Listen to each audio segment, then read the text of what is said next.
모든 은혜는 낮은 곳으로 흐른다. 모든 은혜는 낮은 곳으로 흐른다라는 제목으로 하나님의 말씀 증거하도록 하겠습니다. 오늘 우리가 함께 읽은 13장, 그 다음에 14장까지는 우리 나병에 대한 그러한 규례의 말씀입니다. 이 나병이라는 것이 이제 히브리어로 짜라아트 이렇게 불러요. 짜라아트 이렇게 부르는데 사실은 이제 나병 그러면 우리가 떠오르는 병이 무슨 병이 떠오르세요? 문둥병이 떠오르죠. 그죠? 문둥병 혹은 이제 뭐 요즘 항생제병 이렇게 부르기도 하는데, 그러나 이제 원문의 의미를 살펴보면요, 그냥 악성 피부병으로 우리가 이해하는 게 가장 정확하고 적합하다 하겠습니다. 그러니까 악성 피부병에 대한 하나님의 말씀의 규례입니다. 이것을 왜 말씀해 주시냐면은 이제 출애굽했잖아요. 출애굽한 백성이 장정만 60만 명이래니까 뭐 여성분들, 그 다음에 노인, 어린아이까지 합치면 좋기 200만 명은 될 거다 이렇게 예상이 되거든요. 그러면 200만 명이 움직이니까 특별히 건강에 대한 것 이런 것들이 중요하잖아요. 그래서 하나님께서 이제 모세를 통하여서 우리 악성 피부병이 발견되었을 시에 어떻게 해야 되는지 거기에 대한 규례의 말씀을 주신 것으로 우리가 이제 이해할 수가 있습니다. 그래서 내용이 굉장히 깁니다. 저도 설교 준비하는데 굉장히 어려웠어요. 왜냐면 13장하고 14장 두 장에 걸쳐서 나오는데 절수만 따져도 116절이 돼요. 그래서 거기 보면 또 21가지 진단법이 나와요. 제가 하나씩 세봤어요. 거기 보면 이제 뭐 대머리에 대한 것도 나오고요. 그 다음에 이제 백반이라고 그러죠. 백반이라고 그러죠. 아무튼 이렇게 머리 이렇게 피부가 하얗게 변해되는 거, 뭐 그런 얘기도 나오고, 아무튼 21가지 진단법이 나옵니다. 그래서 이 200만 명이 움직이니까 이제 하나님의 그 백성들을 보호하고 사랑하는 마음에서 이제 하시는 말씀을 알겠는데 설교 준비하는데 쉽지는 않더라고요. 이게 지금 우리에게 무슨 의미가 있나 이제 이런 생각을 해야 되잖아요. 후반부에 가면요, 사람뿐만 아니라 이제 옷이나 혹은 이제 건물 전체에 퍼진 균해에 대해서도 이제 다루고 있거든요. 근데 이제 우리는 이제 경험하고 있잖아요. 뭐를요? 코로나 팬데믹을 우리가 경험하고 있지 않습니까? 그래서 이제 이 중에는 이제 이미 백신을 맞으신 분도 계실 텐데, 이 코로나 팬데믹을 경험하면서 이 본문 말씀이 더 현실적으로 좀 다가오는 것 같더라고요. 왜냐하면 이제 이 원래는 이제 팬데믹이라고 읽는 게 정확한데 헬라어예요. 신약 성경이 헬라어로 쓰였잖아요. 이제 헬라어에서 이제 영어가 나온 거니까, 그래서 이제 팬데믹이라고 옛날부터 이렇게 불렀어요. 그러니까 판이라는 게 뭐냐면 모두란 뜻이에요. 모두. 데미는 뭐냐면, 데믹은 뭐냐면 사람이에요, 사람. 그래서 이제 팬데믹을 이제 말 그대로 문자 그대로 해석하면 모든 사람이란 뜻이잖아요. 그러니까 모든 사람에게 다 영향을 미치는 그런 전염병. 그래서 이제 그것을 팬데믹 이렇게 부른다고요. 그러니까 한마디로 말하면 팬데믹에 대한 얘기예요. 그래서 이제 본문의 구성을 간단히 말씀드리면, 일단 13장은요, 나병의 성질과 진단, 그 다음에 나병이 발견되었을 경우에 조치법에 대해서 어떻게 빨리 조치를 취해야 되는지에 대해서 말씀을 해주고 있고, 14장은 이 병에서 정결하게 되었을 때, 회복이 되었을 때 어떤 과정을 거쳐서 복귀하게 되는지 이제 그거를 가리킵니다. 근데 여러분 이상하지 않습니까? 13장에는 그 나병, 그 악성 피부병이라고 그랬잖아요. 이 병이 어떻게 이제 제사장이, 그 당시 제사장이 이제 그 진찰까지 다 했으니까 이 병이 어떻게 발생이 됐는지, 그리고 이 병이 확실한지 그걸 진단하는 법이 쫙 나오고, 14장에서는 그 병에서 회복이 되었을 때 어떻게 다시 공동체에 복귀해야 되는지 그 얘기가 나오거든요. 근데 여러분 이상하잖아요. 중간에 뭐가 없냐면요, 치료법이 없어요.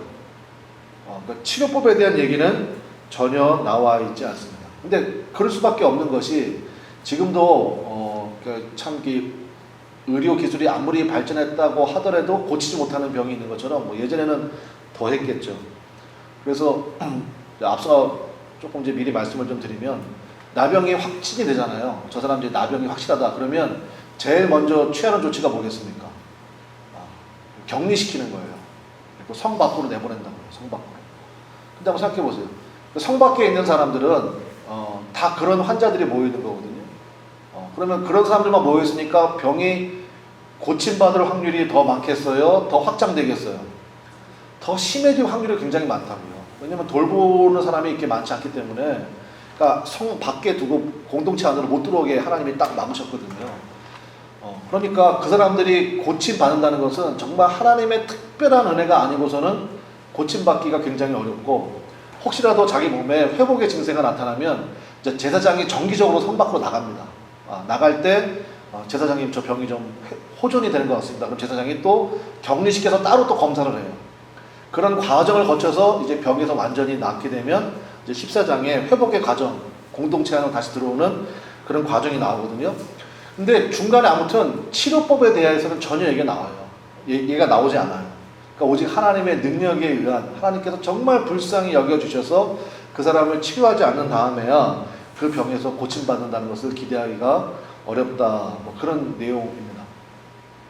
그러면 우리가 지금 이 시대에 이 뭐 악성 피부병에 대한 13장, 14장의 이야기를 어떻게 읽을 것이냐. 저는 이렇게 읽어야 된다고 생각합니다. 뭐냐면 이 악성 피부병, 이 짜라아트라는 이것이요, 우리가 이제 같이 살펴보겠지만 죄에 빠진 인간의 상태하고 똑같아요.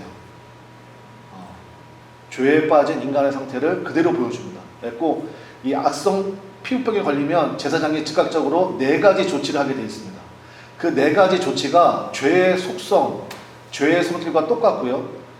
그리고 14장에 이제 그 병에서 노인받았을 때, 그러니까 말 그대로 회복되었을 때, 우리식으로 얘기하면 구원받은 우리가 하나님의 능력에 의해서, 우리가 예전에 완전 죄인이었잖아요. 근데 하나님의 능력에 의해서 우리가 죄 씻음 받았죠. 그리고 나서 14장에 어떻게 하면 다시 우리가 구원의 거룩한 도구로 쓰임받게 될 것인가. 우리가 그렇게 읽을 수 있다는 것입니다. 그래서 13장과 14장은 여러분들이 이렇게 이해하시면 좋을 것 같아요. 뭐냐면 절망에서 구원에 이르는 이야기. 우리 한번 따라해 보겠습니다. 절망에서 구원에 이르는 이야기.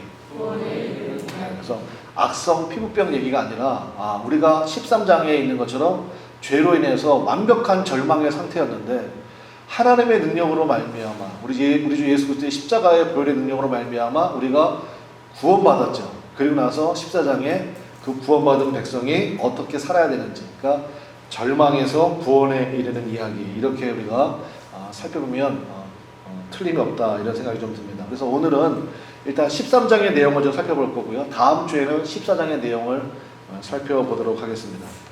13장의 내용 우리 함께 말씀을 읽어봤지만 한마디로 얘기하면 뭐냐? 절망의 상태라는 것입니다. 죄의 속성이 그렇지 않습니까? 그래서 여기 보면 나병의 진단과 조치법이 나오는데 어쩜 그런지 진짜 죄의 속성과 똑같아요. 그 4가지를 좀 말씀 먼저 드리겠습니다. 4가지. 첫 번째는 뭐냐? 부정하다고 선언합니다. 첫 번째, 부정하다고 선언을 해요. 제사장이 부정하다고 선언합니다. 두 번째는 전염성이 강하다는 거예요. 세 번째는 전염성이 강하기 때문에 뭐 하겠습니까? 격리시킵니다. 공동체에서부터 격리시켜요. 네 번째는 뭐 하냐? 불살라버립니다. 불사름이에요. 그래서 이것이 4가지가요, 그냥 피부병에 대한 조치인가? 물론 피부병에 대한 조치이기도 하지만 오늘 내 얘기 말씀을 우리가 읽는 우리들의 입장에서는 이거 죄의 속성을 드러내고 있구나, 우리가 그렇게 이해할 수 있다는 것입니다. 차례대로 한번 살펴봅시다. 첫 번째는 부정하다는 선언이 있다는 것입니다.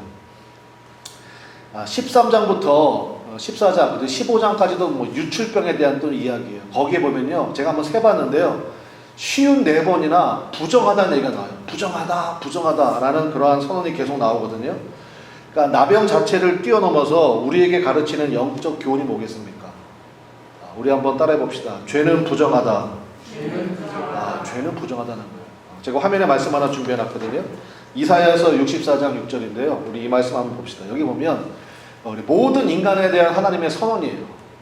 예외가 없습니다. 모든 인간에 대한 하나님의 선언. 우리 한번 같이 읽어봅시다. 시작. 우리는 다 부정한 자 같아서 우리의 의는 다 더러운 옷 같으며 우리는 다 잎사귀같이 시들므로 우리의 죄악이 바람같이 우리를 몰아가나이다. 모든 인간에 대한 하나님의 결론이고 성경의 선언입니다. 우리는 다 어떤 자 같대요? 부정한 자 같대요. 이사야서 64장과 상응되는 말씀이 신약성경의 로마서예요. 거기 무슨 말씀이 나옵니까? 의인은 없나니 몇 명도 없습니까? 하나도 없도다. 바로 이사야서 64장과 로마서에 의인은 없나니 하나도 없도다라는 이 말씀이 상응되는 그러한 말씀이죠. 그러니까 우리의 삶의 모습이 그렇다는 것입니다. 우리 인생이 그렇잖아요.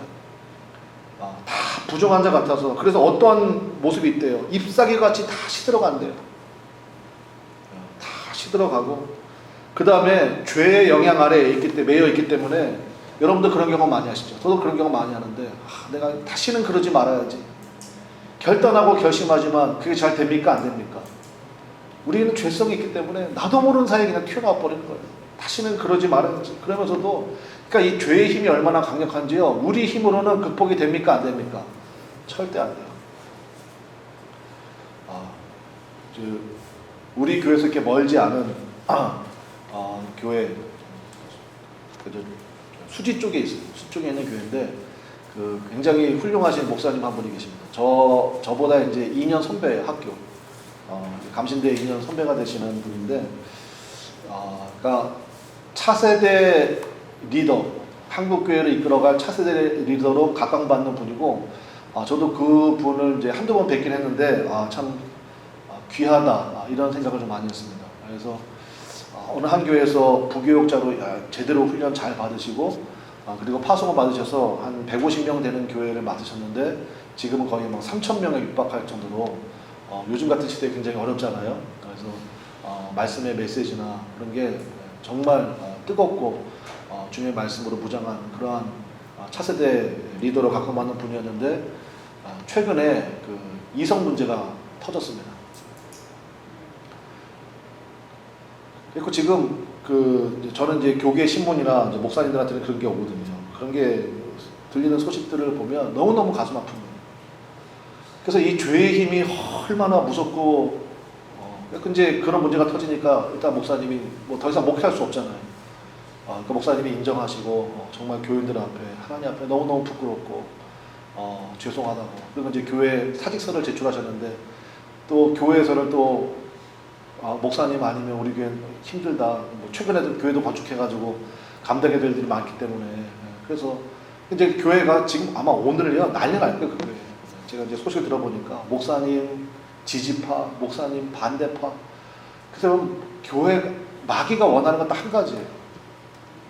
죄의 유혹을 통해서 교회를 분열시켜버리고 하나님과 우리의 관계를 끊어버리는 거예요. 그게 마귀의 유혹이 얼마나 강력한지 모릅니다. 그래서 우리가 빨리 하나님 앞에 스스로를 인정할 줄 알아야 돼요. 나는 저 사람보단 괜찮아. 그게 아니에요. 우리는 다 어떤 사람이에요? 어떤 사람이에요? 부정한 사람이에요. 부정한 사람이에요. 하나님의 은혜가 아니면 저는 살 수 없어요. 하나님께서 나를 붙들지 아니하시면, 하나님 제 힘으로 제가 아무리 일을 악물어도 이 죄의 유혹을 이길 힘이 없습니다. 그 선언이 굉장히 중요하다. 아유, 나는 저 사람에 비해서 나는 양반이지. 그 순간 까딱하고 넘어가는 거예요. 그래서 부정하다는 선언, 이것이 곧 나에 대한 하나님의 선언이구나, 이렇게 받아들이는, 이것이 첫 번째 우리의 삶의 모습이어야 된다는 것입니다. 두 번째는 어떤 특징이 있냐면요, 전염성이 강하다는 것입니다. 근데 여러분, 피부병만 그런 게 아니고요, 죄의 속성이 그래요. 죄의 속성 자체가 전염성이 너무너무 강합니다. 우리 함께 읽은 말씀 4절과 5절에 한번 보실까요? 4절과 5절을 보면 제가 읽으면서, 야, 정말 이게 3,500년 전에 쓰여진 말씀인데 지금 이 시대하고 어쩌면 이렇게 똑같은지. 자, 4절에 보면요, 자, 피부병이 발생이 됐어요. 그러면 어떻게 하냐? 4절 끝에 보니까 며칠 동안 가두어 두래요? 그러니까 7일이에요. 그죠? 7일 동안 가두어 두래요. 그 다음에 5절에 보니까 그를 또 이래 동안을 가두어 둘 것이며, 그럼 또한 며칠이에요? 14일이죠. 여러분 요즘에 여러분 잘 아시잖아요. 자가 격리시키고 그러면 며칠 동안 격리되어 있어요? 14일이에요. 그러니까 참 기가 막혀요, 그런 거 보면. 그래서 14일 동안 격리시킵니다. 왜요? 전염성이 강하기 때문에. 일단 격리시키는 거예요. 우리도 마찬가지. 여러분, 죄의 특징이 뭐냐? 전염성이 굉장히 강하다는 것입니다. 여러분 잘 들으세요. 죄의 두 가지 특징이 있어요. 그게 뭐냐? 따라해 보겠습니다. 지속성, 또 하나는 확장성. 이게 죄의 속성이에요. 죄에 한번 딱 걸리잖아요. 죄에 다 걸리면요, 이거 끊기 어렵습니다. 지속성이에요. 중독돼요. 지속되고, 그 다음에 그냥 그 수준으로 가는 게 아니에요. 점점 죄가 어떻게 된다고요? 확장이 됩니다. 예를 들어서 다윗 같은 경우, 다윗이 그렇죠.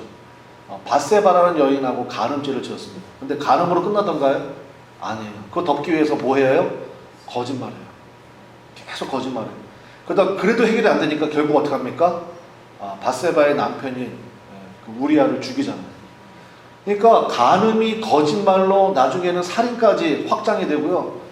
그 다윗이 시편을 썼던 다윗이잖아요. 그 다윗이 하나님 싹 잊어버려요. 나단 선지자가 와서 당신이 그 사람입니다 라고 지적을 해줘야 그때 깨달았어요. 그 전까지는요, 아마 그게 하나님께서 그 나단 선지자를 보내지 않았으면요, 어떻게 될지 몰라요. 아마 지금 우리가 기억하는 다윗하고는 완전히 다를 거예요. 그 정도로 죄는 지속적이고 확장성을 갖는다는 것입니다. 그래서 죄가 무서운지를 우리가 알아야 돼요. 죄는요, 항상 가장 작은 모습으로 시작해서 한 존재와 공동체 전체를 무너뜨립니다. 가정이 다 깨지고요. 그러니까 죄가 우리 안에 들어오는 걸요, 아무렇지도 않게 여기면 안 돼요. 그래서 우리 스가랴 선지자가 얘기하는 것처럼 아침마다 주님을 묵상하고 묵상해야 해요. 아침마다, 아침에 눈 뜨자마자 하나님의 말씀으로 무장하고 하나님 앞에 기도함으로 하루를 시작하고, 여러분 그것이 굉장히 중요하단 말입니다. 그래서 여러분 내일부터 시작되는 특세, 제가 특세 나오라고 일부러 얘기하는 거 아니에요. 근데 중요해요. 정말 기도해야지 라는 마음 여러분 다 가지고 계시잖아요. 근데 여러분 기도가 잘 되던가요? 아니에요. 시간을 따로 떼서 구별하지 않으면요, 우리가 하루가 그냥 휙 지나가 버립니다. 내일부터 기도해야지, 또 지나가 버려요. 그렇게 되다 보면요, 나도 모르는 사이에 우리 안에 죄가 자리를 잡기 시작한다는 것입니다. 여러분 잘 아시는 말씀인데 제가 화면에 준비해 놨거든요. 빈칸이 있어요. 빈칸을 여러분이 한번 채워보세요. 자, 야고보서 1장 5절 말씀이에요. 여러분 잘 아시는 말씀이에요. 자, 욕심이 잉태한 즉 뭐를 낳고? 죄를 낳고, 죄가 장성한 즉 어떻게 됩니까? 네, 사망을 낳습니다. 이게 뭐예요? 확장된다는 얘기죠. 그러므로 우리의 싸움은 어디서부터 시작돼야 되냐면요, 내 안에 스멀스멀 피어오르는 욕심. 골로새서 말씀에 있는 것처럼 탐심은 곧 우상 숭배다 그랬습니다. 여러분 하나님께서요, 여러분에게 필요하신 것은요, 즉각 주십니다. 일용할 양식 즉각 주시고요, 그리고 일용할 양식보다 조금 더 주신 것은 바로바로 사명으로 전환시켜야 돼요. 그거 쌓아두면요, 예수님이 말씀하신 것처럼 종과 동록과 강도들이 다 먹어버리고 뺏어버리고 나중에 그것 때문에 더 큰 문제 생기고 그런다고요.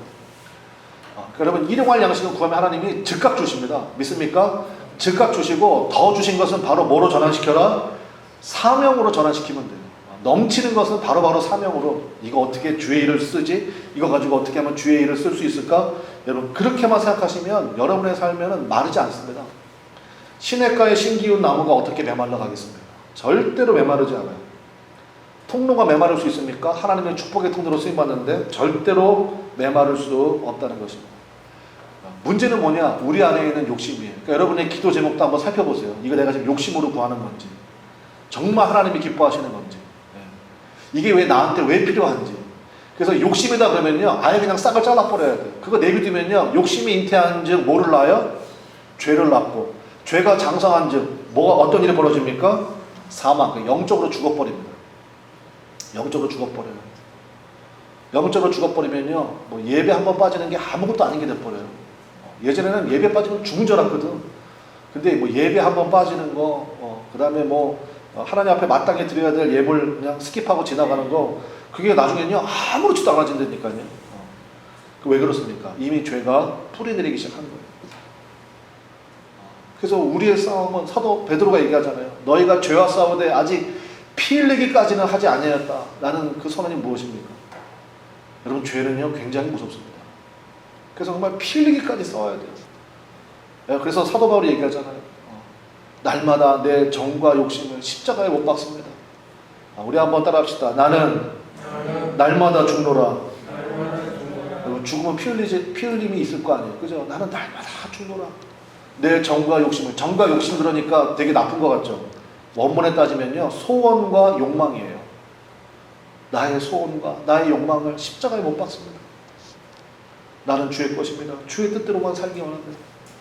그래서 이 죄에는요 엄청난 전염성이 있다. 그래서 아빠가 흔들려 버리잖아요. 그러면 그 영향이요 아내에게, 자녀들에게 고스란히 가죠. 세 번째, 이 피부병이 발견이 되면, 확증이 되면 일단 부정하다 선언한다고 그랬죠. 두 번째, 전염성이 강하기 때문에 격리시킨다고 그랬죠. 구별한다고 그랬죠. 그 다음에 세 번째가 뭐냐, 완전히 공동체로부터 분리시킨다는 거예요. 그러니까 격리시킨다라는 것입니다. 우리 46절 한번 보실까요? 13장 46절 말씀. 46절. 이 사람이 나병, 악성 피부병이 확증이 됐습니다. 그러면 이제 어떤 조치를 취하냐면요. 46절. 우리 한번 같이 읽어봅시다. 시작. 병 있는 날 동안은 늘 도정할 것이라. 그가 도정한 즉 혼자 살되 진영 밖에서 살지니라. 진영 밖은 뭐예요? 성 밖으로 내보내라는 거예요. 바로 죄의 결과와 똑같습니다. 죄의 결과가 뭡니까? 하나님과의 분리예요. 예수님이 말씀하셨죠. 나는 포도나무에 너희는 가지니. 근데 예수님이 또 말씀하셨어요. 가지가 나무에 붙어있지 않고 떨어져 있으면 그 가지는 어떤 일이 벌어집니까? 말라 비틀어지고 뭐 열매는 뭐 말할 것도 없고요.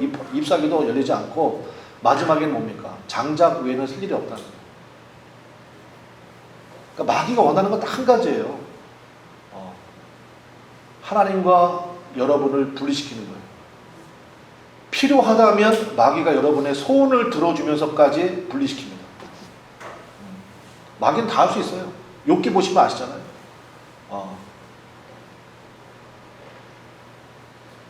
마귀의 궁극적인 목적은 우리와 하나님과의 분리입니다. 그러면 우리는 마음껏 마귀가 조종할 수 있다는 것을 마귀가 너무너무 잘하는 거예요. 그래서 우리는 믿음의 공동체를 소중히 여길 줄 알아야 돼요. 예수님이 얘기하셨잖아요. 두세 사람이 내 이름으로 모인 곳에 나도 그들 가운데 있는가. 두세 사람이 모이는 거. 믿음의 공동체죠. 최소 단위예요. 최소 단위. 그래서 두세 사람만 믿음의 공동체로 모여 있어도요, 마귀가 함부로 건드릴 수 없어요. 여러분 그런 얘기 들어보셨잖아요. 천하보다 귀한 한 영혼이라고. 네, 맞아요. 천하보다 귀한 한 영혼이에요. 그러나 그 어떤 영혼도 공동체의 해가 된다 그러면요, 하나님의 법은 단호합니다. 진영 밖으로 내쫓으라는 거예요. 아니 목사님 그래도 그 영혼이 천하보다 귀한데요. 네, 천하보다 귀해요. 그래서 공동체로부터 분리시켜야 돼요. 왜냐? 그래야 둘 다 살 가능성이 생깁니다. 여러분 코로나 때문에 제가 설교도 준비하는데 굉장히 도움 많이 받았어요. 왜냐하면 코로나 때문에 우리가 뭐 다 눈으로 보고 있잖아요. 70대 노부부야. 근데 정말 금술이 좋았나 봐. 70대인데 금술 좋기가 좋아요, 쉬워요? 대답하지 마세요. 근데 이제 굉장히 금술이 좋아. 서로가 그냥 이렇게 막 얼굴도 서로 쓰다듬고 막 굉장히 금술이 좋으시. 근데 이제 부인 되시는 분이 요양원에 있는 거야. 노인 요양원에 있는데 코로나가 터진 거예요. 그래서 남편이 병원 안에 못 들어가요. 그래서 두 분 다 백신 주사를 맞은 다음에야 16개월 만에 부부가 서로 손을 맞잡은 거예요. 그러니까 둘이 뉴스에 나오더라고요. 그래서 보고 싶었어 막 그러면서 서로 그냥 부둥켜 안고 손을 쓰다듬고 이렇게 하더라고요. 여러분 믿음의 교제는요 백신 주사와 같아요. 백신 주사와 같습니다. 그래서 믿음의 교제가 굉장히 중요하다는 거예요. 제가 금요일마다 우리 이제 앞에 우리 김지철 집사님이 앉아 계시지만 금요일마다 제가 만나요. 금요일마다. 근데 김 집사님만 만나냐? 아니에요. 김 집사님 또래 되는 분한테 제가 다 전화를 해. 그런데 콜백이 없어. 분명히 목사님 전화했으면 이렇게 뜰 텐데 뭐 콜백도 할 말이 많지만 하지 않겠습니다. 그랬고 어쨌든 간에 이제 오실 수 있는 분들은 모여가지고 뭐 지난주에는 우리 나원 형제까지 같이 모여고 원래도 어제는 지난 금요일에는 4명이 만나기로 했는데 또 2명이 또 갑자기 일이 생겨서 못 와서 결국 이제 집사님하고 나오고 둘이 만났죠. 만나서 뭐 했느냐? 일단 맛있는 거 먹어요. 맛있는 거. 이제 광주 이사 오신 지 얼마 안 되잖아. 그래가지고 이제 제가 다니면서 이제 광주에 좋은 데 다들 다니면서 제가 이제 맛있는 거 이제 같이 먹고, 그 다음에 같이 가볍게 운동해요. 이제 뭐 지난주에는 남한사선 이제 같이 등산했습니다. 그래서 한 3-4시간 보냈죠. 그리고 이제 남한사선에 가면 한경진 목사님 거기 거하시던 곳 있잖아요. 우리 한국교회 거목이시잖아요. 근데 그날따라 또 안에까지 다 들어갈 수 있도록 또 그 가이드 해주신 분이 해주셔가지고 안에까지 다 들어가 보세요. 한 3-4시간 저하고 집사님하고 시간을 같이 보낸다고. 그러면 생각해보세요. 목사님하고 집사님하고 둘이 3-4시간 같이 시간을 쫙 보냈어. 그럼 둘이서 뭔 얘기 하겠어요? 1번 주식 얘기, 2번 여자 얘기, 3번 믿음 얘기. 무슨 얘기 하겠어요? 무슨 얘기 하겠어요? 믿음 얘기밖에 더 하겠어? 그죠? 믿음 얘기밖에 더 하겠냐고. 그러면서 서로가 백신 주사 맞는 거예요. 그래요. 이제 집사님 고백이 내가 여기 왜 왔는지 모르겠다고. 원래 광주 오실 분이 아니거든. 근데 이렇게 저렇게 해가지고 광주에 왔어. 왔는데 이렇게 저렇게 해가지고 집사님 얘기입니다. 좋은 목사님 만났대. 할렐루야. 좋은 목사님 만나고 좋은 교회 만나가지고 자기가 얼마나 행복한지 모르겠다고. 그러면 믿음의 교제가 굉장히 중요해요. 믿음의 교제가. 그게 백신 주사 맞는 거예요. 여러분 세상 나가면 전부 세상 사람들 뭐 별의별 얘기 다 하잖아요. 뭐 음란한 얘기부터 해가지고 뭐 시시껄렁한 얘기하고 맨 무슨 뭐 그런 얘기 하고 하잖아요. 우리가 세상 밖으로 나갈 수는 없지만 믿음의 백신 주사를 맞아야 돼. 그게 뭐예요? 예수님 이름으로 2-3 사람이 모여야 돼. 모여서 같이. 예수님 보세요. 제가 여러분도 집에 가서 성경을 읽어보시면 알겠지만 예수님은요 다니면서 계속 파티야. 계속 파티. 여러분 생각해 보세요. 그럴 수밖에 없지 않겠어요? 예수님이 기도하면 소경이 눈을 떠. 그럼 금식 기도해? 또 파티 해야지. 다 배고파서 쭈쭈 굶고 있는데 한 아이가 도시락 하나 드렸어. 5병이요. 그 예수님이 기도하고 나눠줬더니 다들 배가 터지도록 먹었대. 우리 예전에 임 집사님이 우리 대접해 주셔가지고 우리 지교회 목사님 또 여러분들도 배가 터지게 먹은 것처럼 배가 터지게 먹었대. 그러면 금식도 아니죠. 어쨌든 다 파티잖아. 그러니까 얼마나 그 당시에 바리새인과 이 서기관들, 소위 말하는 종교인들이 배가 아픈 거예요. 그래서 예수님께는 차마 말 못하고 예수님 제자들한테 가가지고 괜히 시비 걸잖아요. 야, 우리는 일주일에 2번씩 금식하는데 도대체 너희는 기도 언제 하냐? 왜냐? 배 아픈 거예요. 자기는 일주일에 2번씩 금식하는데 예수님의 제자들은 계속 파티거든. 계속 파티야. 왜요? 그때 예수님이 딱 한마디 하셨죠. 신랑과 함께 있을 동안에 금식할 수 있겠느냐? 여러분 주님과 동행하십니까? 네, 여러분 주님과 동행하세요? 네, 신랑 대신 예수님과 동행하십니까? 그럼 여러분 삶이 뭐 해야 돼요? 날마다 뭐 해야 돼요? 기쁨이에요. 기쁨이고 감사합니다. 여러분 은혜가 넘치시기를 바랍니다. 그래서 저는 우리 여성 동지들도 같이 좀 모였으면 좋겠는데 이건 뭐 또 제가 또 전하면 얼마나 부담스럽겠어. 여자분들은. 그러니까 이건 어떻게 해야 되나 했고 기도 중이에요. 근데 아무튼 우리 청장년들은 열심히 만나고 있습니다. 열심히 만나고 모이고 우리 이진우 성도님도 너무 바빠가지고 그런데 또 제가 또 금요일밖에 시간이 안 되거든. 그래가지고 이제 제가 좀 꼬셔봐야지. 꼬셔서 같이 좀 다니고 그러면서 믿음의 백신 주사를 맞아야 돼. 그래야 믿음이 자라요. 마지막 4번째 죄의 특징이 뭐냐? 불사름 되어야 된다는 것입니다. 마지막 결론이 뭐냐면 52절이에요. 13장 52절. 자, 일단 부정하다 선언했죠. 그 다음에 전형성이 강하니까 격리시켰죠. 그 다음에 마지막에 52절 보겠습니다. 52절. 제가 읽겠습니다. 그는 그 색점 있는 의복이나 털이나 배의 날이나 씨나 모든 가죽으로 만든 것을 어떻게 합니까? 불사를 지니 이는 악성 나병인즉 그것을 뭐 할지니라? 불사를 지니라. 죄의 최종 모습은 뭡니까? 불사름이에요. 그래서 예수님께서도 이것을 분명히 가르치셨죠. 예수님께서 지옥에 대한 얘기를 하신 적이 없지 않느냐? 아니에요. 예수님께서 분명히 얘기하셨어요. 예수님은 천국과 지옥을 다 아시는 분이잖아요. 예수님이 지옥에 대해서 분명히 말씀하셨는데 지옥의 특징이 뭐냐? 한마디로 얘기하면 따라합시다. 꺼지지 않는 불. 마가복음 9장 43절에 만일 내 손이 너를 범죄하게 하거든 찍어버리라. 장애인으로 영생에 들어가는 것이 2 손을 가지고 지옥 곧 꺼지지 않는 불에 들어가는 것보다 나으니라. 지옥의 특징이 뭐라고요? 꺼지지 않는 불. 제가 화면에 말씀 하나 준비했는데 보실까요? 요한계시록 20장 14절 말씀이에요. 요한계시록 20장 14절 말씀 우리 한번 같이 읽어봅시다. 시작. 사망과 음부도 불못에 던져지니 이것은 둘째 사망 곧 불못이라. 누구든지 생명책에 기록되지 못한 자는 불못에 던져지더라. 연못은 연못인데 불못이래요. 거기에서 물에만 담가놔도 힘들 텐데 불 붙은 연못이니 얼마나 힘들겠어요. 예수님 거기 예수님 비유 속에 나오잖아요. 한 부자가 지옥 가가지고 뭐 나사로를 통해 가지고 손가락 끝에 물 집어서 내 혀를 서늘하게 해주소서. 그 예수님 십자가 사건 이전이거든. 십자가 사건 이전도 그랬으면 지금은 말할 것도 없어요. 그래서 누구든지 생명책에 기록되지 못한 자는 불못에 던져지다. 그래서 우리가요 열심히 전도해야 됩니다. 믿습니까? 열심히 전도해야 돼요. 때를 얻든지 못 얻든지 그 이름이 생명책에 올라가야 될 거 아니에요. 그래서 여러분들이요 우리 믿음의 공동체에서 여러분이 정말 영적으로 건강해지셔서 그 영혼들을 위해서 우리 함께 기도하고 그 영혼들이 생명책에 기록될 수 있도록.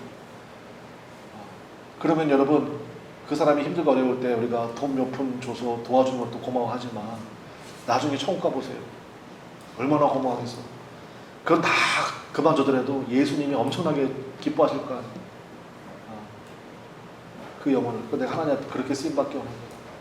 하나님 내게 주신 건강으로, 내게 주신 지식으로, 하나님 내게 주신 물질로 오직 영혼구원 위해 쓰임받기 원합니다. 어차피 다 없어지는 건데 주님 나라 위해서 그렇게 쓰임받기 원합니다. 그러면 주님이 너무너무 기뻐하시죠. 말씀의 결론 맺겠습니다. 13장이 있어야 14장이 있습니다. 무슨 얘기냐? 죄에 대한 통렬한 회개가 있어야 돼요. 그래야 14장에 회복의 역사가 있습니다. 부활의 영광은 십자가의 죽음이 있어야 부활의 영광이 있는 거예요. 죽지도 않았는데 무슨 부활의 영광이 있어요. 그래서 구원의 역사의 시작은 뭐냐? 하나님 제가 죄인 중에 죄인입니다. 하나님 제가 구원이 꼭 필요한 사람입니다. 라는 고백에서부터 시작이 된답니다. 사도 바울이 성경에 13편의 편지를 썼습니다. 편지 쓸 때 이게 나중에 성경이 될 거야 라는 건 몰랐겠죠.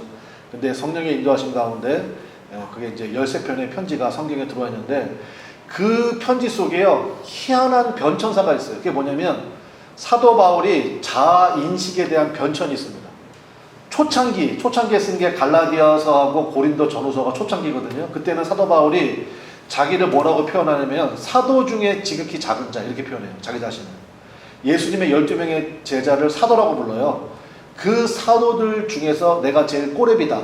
사도 중에 지극히 작은 자라고 했다가 사역의 중간기 때쯤 쓴 게 에베소서예요. 우리가 옥중서신이라고 부르는 우리 에베소서 강의했잖아요. 에베소 3장 8절에는 뭐라고 얘기하냐면요. 이제는 성도 중에 지극히 작은 자라고 얘기합니다. 처음에는 사도 중에 지극히 작은 자라고 했다가 이제는 사도 중에 그 다음에는 성도 중에 지극히 작은 자라고 자기 자신을 표현을 해요. 그러다가 그 사역의 말년, 인생의 말년에 쓴 게 디모데 전후서거든요. 디모데 전후서에는 뭐라고 얘기하느냐? 그 유명한 사도 바울의 고백이 나와요. 무슨 고백일까요? 내가 죄인 중에 보다 괴순이라. 들어보세요. 초창기에는 사도 중에 지극히 작은 자라고 했다가 중간쯤에는 성도 중에 지극히 작은 자라고 했다가 인생 말년에는 내가 죄인 중에 괴수라고 한 이유가 뭐냐? 그러면 사도 바울이 살아가면서 죄를 그렇게 많이 졌다는 얘기냐? 그게 아니죠. 살아가면 살아갈수록 사역을 감당해가면 감당할수록 하나님의 놀라운 은혜를 깨달았다는 거예요. 여러분 그런 얘기 들어보셨죠? 골이 깊으면 산이 높다. 골짜기가 깊잖아요. 그러면 반드시 산이 높아요. 은혜의 속성이 뭔지 아십니까? 은혜는 무조건 물처럼 낮은 곳으로 흘러요. 그래서 바다가 그래서 우리가 찬송 불렀잖아요. 깊은 바다처럼. 물은 항상 낮은 곳으로 흐르듯이 은혜도 마찬가지예요. 은혜는 어느 쪽에 어느 사람에게 보이느냐? 교만한 사람? 아니에요. 낮아진 사람. 사도 바울이 자신의 평생의 사역을 돌이켜보니까 나로서는 도저히 감당할 수 없는 그런 모든 일들이었는데 하나님이 나 같은 죄인을 사용하셔서 이렇게 놀라운 일들을 벌이셨구나. 이러한 영광을 받으셨구나. 그래서 깨달으면 깨달을수록 내가 죄인 중에 괴수구나 라는 것을 깨닫게 되었다는 것입니다. 우리에게도 바로 그런 은혜와 그러한 통찰력이 있기를 주님의 이름으로 간절히 축원합니다. 우리 모두가 하나님 앞에, 그래서 특징이 뭐냐, 이 은혜가 있는 사람은요, 우리 한번 따라해 보겠습니다. 핑계하지 않는다. 책임 전가하지 않는다. 나 같은 사람이 어쩌다가 너 같은 걸 만나가지고 이런 얘기 절대 안 한다고요. 책임 전가하다가 아담과 하와가 쫓겨난 거 아니에요, 에덴 동산에서. 절대로 핑계하지 않고 책임 전가하지 않습니다. 우리가 입술에 고백이 있다면, 오 주님, 나는 오직 주의 은혜가 필요한 죄인 중에 죄인입니다. 주님, 저를 불쌍히 여겨 주시옵소서. 바로 그 자리에 하나님의 놀랍도록 부으시는 구원과 회복의 역사가 나타나게 될 줄로 믿습니다. 사랑하는 성도 여러분, 우리를 향하신 예수님의 그 거친 십자가 날마다 붙들고 은혜와 회복의 역사를 맞이하시기를 주님의 이름으로 간절히 축원합니다. 오직 주님만 바라보고 나가게 될 때 하나님 앞에, 그러니까 13장의 은혜가 있어야 돼요. 하나님, 내가 죄인 중에 괴수입니다. 주의 손길이 아니면 내 힘으로 절대로 이것을 이길 수 없고 끊을 수 없습니다. 오직 주님만 의지합니다. 그러면 이제 다음 주에 우리가 살펴보게 될 14장의 놀라운 은혜를 맞이할 수 있습니다. 우리 찬양합시다. 우리 거친 주의 십자가. 우리 이 찬송을 통해서 하나님 앞에, 하나님, 오직 주님의 은혜에 붙들기 원하고, 내 평생의 자랑은 내가 뭘 이뤘네, 내가 뭘 했네, 이게 아니라 오직 우리의 이름을 생명책에 기록해 두신 주의 십자가만 자랑하기를 원합니다. 우리 그러한 고백과 그러한 믿음으로 우리 거친 주의 십자가 우리 찬양합시다.